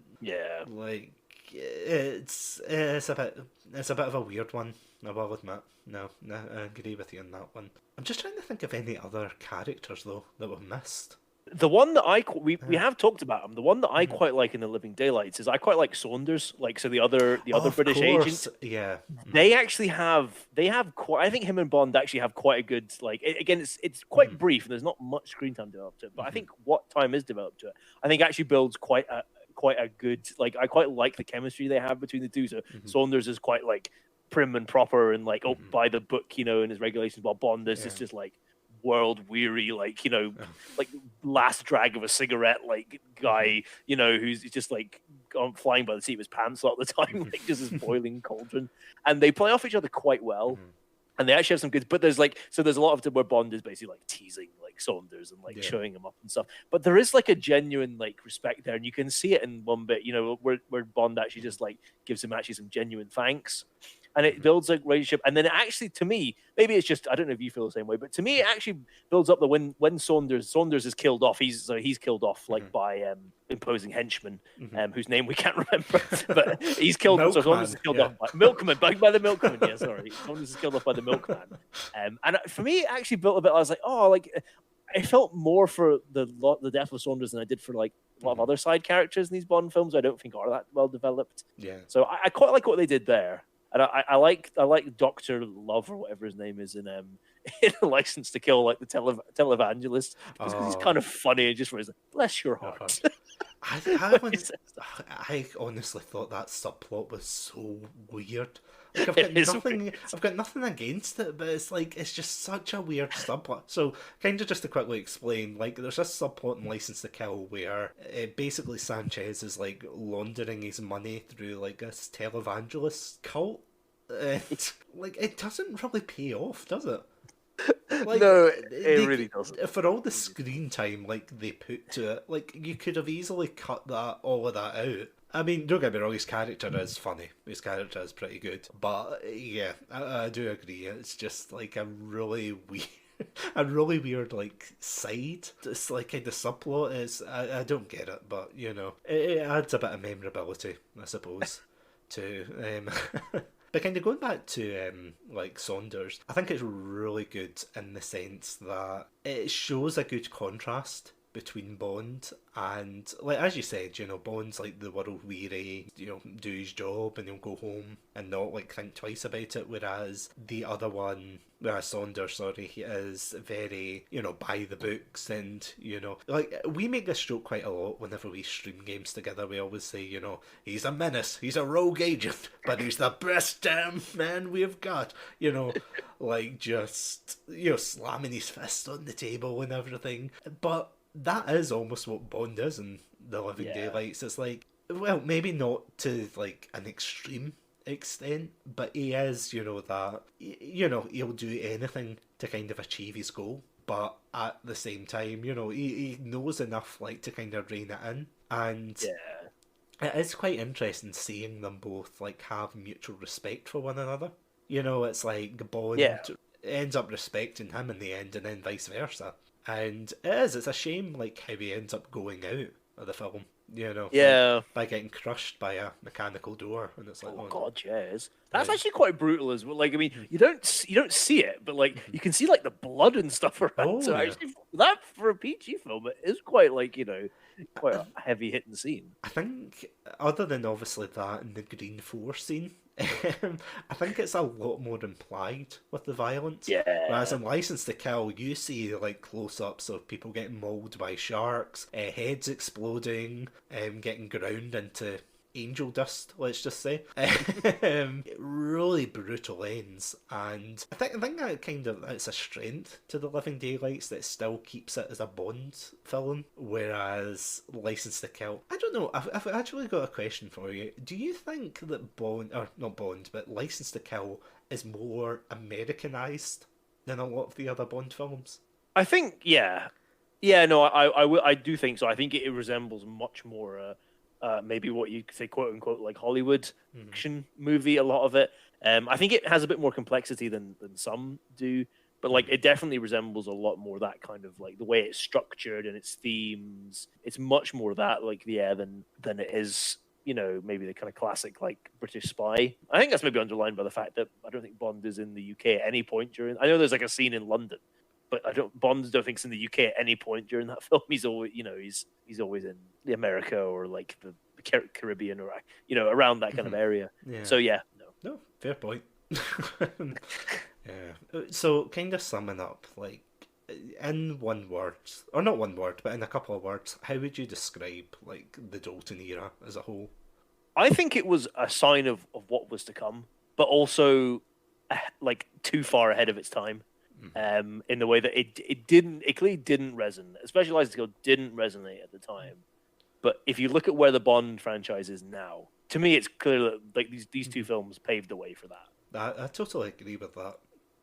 It's like trying to get over. I mean, I suppose it's the same with shows like Doctor Who and things like that, where you get a different actor and whoever's like, you know, running the show, whether it be the director of the film or whatever, you know, and they'll put their spin on it, and audiences aren't gonna pick up like right away. I mean, look at Sean Connery, like, and how much backlash George Lazenby got. I am like kind of off on a mini tangent, but was he not the guy who did the milk tray adverts? I think he Yeah. might have been. The only reason I I think you're remember, right. the only reason I remember that is so there used to be this advert like long before our time. I'm just pointing that out. We are nowhere near that age where we're world weary men, but we're not that old. But yeah, there used to be these adverts like decades ago for just basically Cadbury's chocolate, wasn't it? Yeah, yeah, it was And it was like Milk Tray or something, and it used to be an advert where a guy broke into a woman's like bedroom, left her chocolates, and then like escaped James Bond style. And then the tagline was like, "Oh, because the lady loves Milk Tray," which, see, in all honesty, bit creepy, but you know, different time, all of that. Like that's a whole separate thing. And that kind of like, yeah, that set him up for being Bond, which is a very kind of very weird thing to consider. I mean, the story, some of the stories about how George Lazenby like blagged his way into being Bond are actually Oh yeah. fascinating, and maybe save those for another. If we do Oh end yeah. up doing more podcasts, I'll save those. But they are genuinely Oh really yeah. funny, and you're like, damn, the balls on the guy. You got to admire it. Yeah, we definitely need to do one on Her Majesty's Secret Service because it's both a fascinating film and just a fascinating time capsule in general. Yeah. Yeah, it'll be fun to actually look into that again. Yeah, sorry, reeling back in. Reeling back into Timothy Dalton. Like, yeah, I do agree that he was definitely ahead of his time because there was a lot of people who, you know, I think criticised. Like, as I said, I didn't watch this film until about 6-7 years ago, maybe, when I was still in university. And you know, I was blown away by how good the Living Daylights were in License to Kill, because this is going to be a controversial opinion, but I feel as if a lot of the older James Bonds are a hit or miss. Like, there's a lot of them that just drag on for far too long. There's a lot of them that just, you're like, come on, come on, get to the plot. You know, it's like, just... It's not like, I think it's just the time the films were made, if you know what I mean. It's like, it's not, you know, it's not compared to like how films are kind of made nowadays. Whereas I feel as if The Living Daylights and License to Kill like hit that soft spot, or just the right spot of, you know, it's fast paced enough to keep you interested, but it's got all these small details that make it a bit more intriguing. Whereas obviously, you know, some of the older ones you're kind of like, just a bit kind of plodding and slow, which is why I was really surprised when I first watched them, and I really enjoyed it. I thought they were great, and by far Timothy Dalton is one of my favourite Bonds because of that. But I think you think the same, but I genuinely think it's a damn shame that he wasn't brought back for another film. Yeah. Because there was another film that apparently they wrote the script for, and according to... this is according to IMDb, so it could be wrong, I don't know. But apparently it was meant to be set in Scotland, and it was supposed to be something to do with like nanotechnology. It wasn't even to do with... I'm actually going to look up the name of it quickly, but it was definitely supposed to be, yeah, it was supposed to be like his, you know, kind of swan song, I suppose. Yeah. Up until, I think it was, the reason I think he didn't come back was because they said it was like too long a period to wait for Bond to come back. I think he had sort of run. I think he had kind of been ground down a bit with how long the process was, and I think he kind of got sick of waiting, because I think as well I read something, again this might not be true, but I read something that like they obviously wanted to bring him back for this one film, but they then wanted him to do more. They wanted him to do like another 3 or 4, and he just was not willing to commit to that long a run. I think he would have maybe done it if it had been one. Like if it had just been a one-off one, he probably would have done it. But I think it was they weren't going to let him just do that. He was going to have to do like another 3. And he was just, I think he was just over it by that point, and he wanted to move on and do other things. It was such a long gap, you know, between License to Kill and then this new one being made, that I think it just, it's just interest faded in it. And you know what, I got to give him, as much as I'd love to have seen, and I'm with you, I think it's a crying shame there wasn't a third one. And I think I said this to you, but I'm convinced that if there'd been 1 or 2 more Dalton films, I think Dalton wouldn't be such like a niche choice to say Dalton's my favorite Bond, you know. But I've got to give him credit, like, you know, he didn't want to do it, and I give Sean Connery and Daniel Craig some like shit for, you know, for doing Bond films when they clearly weren't interested in doing it. So I've got to give respect to Tim Dalton for just stepping away when he didn't want to do it. I think it definitely, like, as I said, as much as we would have liked to have seen him in other films, I think it's better that he walked away on a strong note. Like, maybe Yeah. not at the time. Maybe people thought, oh, it's too violent, or because License to Kill is, from what I know, and I could be wrong on this as well, but I'm sure it was like the least successful Bond film, or one I of think it them might have anyway. been. I think it might Um, have been. Probably because it was like too dark, too violent, which is weird because I can't believe that the director thought that was the tone they were going for, and they still added ninjas. I'm still trying to comprehend that, but it is what it is. But yeah, I do think that it's definitely an underrated. I would definitely say it's underrated. Like, it's getting a lot more love these days. And I think especially with, and this is another like whole Chatsunami topic as well, but I do think like especially with Daniel Craig, that is the guy I'm thinking of. His name went out of my mind for just a brief second, but yeah, Daniel Craig, I think he is probably like reviving that interest of the darker Bond. Yeah. He's got his flaws, he does. Like, again, that's a whole like separate issue, but yeah, it's good to see that he's getting a bit of love. Timothy Dalton, Yeah. I mean. It's good to see that he's getting a bit more love for his stint as Bond. And yeah, it's definitely two films that, if you guys haven't seen it, to everyone who's listening, go check them out. But I would warn you that if you're a bit squeamish to violence, yeah, be wary of License to Kill. The Living Daylights is basically your typical violence for a Bond film. Yeah. Punching, shooting, that kind of thing. But yeah, License to Kill gets a bit intense at times, so if you're gonna watch it, be careful. But other than that, I would wholeheartedly recommend them. Yeah, I would say watch The Living Daylights, and you know what? If you like what Dalton did, and you're intrigued by his Bond, like the film, and you want some more, then go check out License to Kill. I think if you watch Living Daylights, and you just don't like the direction it's going for and stuff, then it's probably not worth investing time in License to Kill. But okay, but at least give one of them a try. I'd say at least give one of them a try. If you like Bond, give one of them a try. Especially if you like the Craig ones and you haven't seen these Dalton ones, go back and watch them. No, I won't go into that rabbit hole. I was going to ask what you think, like, compared to, like, the Pierce Brosnan era, because that is actually quite an interesting thing. Like, before we wrap up, one of the things that I have heard about, like, the Pierce Brosnan films was that when they got to, not License to Kill, what was it? What was his final one? Tomorrow. Brosnan. Not Die Tomorrow. Another Day. Die Another Day, yeah. There was so many, like, Die films. Yeah, that was a time. Yeah, it was like half of the films had the word die in it. Yeah. But yeah, in Die Another Day, I think in an interview he said he wanted to bring Bond to, like a gritty and semi-realistic, and that's kind of how they begin. Like, he gets caught by, I think it's North Koreans or something, Yeah. and he gets tortured and everything, and then like 2 seconds later he's back to normal, and it's like, okay. Whereas it seems as if, at least with Dalton's films, at least there's kind of cause and effect. Like, Yeah. his friend gets mutilated, so he like gets really angry, and he's always on edge and everything. Or in The Living Daylights, like he's kind of wary about certain things, like, and this, as we said, as soon as Saunders was killed, he like ends up running after the guy with his gun out, just Pulling a gun on a mum and child. Exactly, and they just run away. The poor like Austrian mother and child combo just run away. It's like, oh my god, this is. But yeah, I think it's really well done. And if you haven't checked out Timothy Dalton, but you like the other Bond films, yeah, I would wholeheartedly recommend it, and I'm assuming you would be the same. Yep, I concur.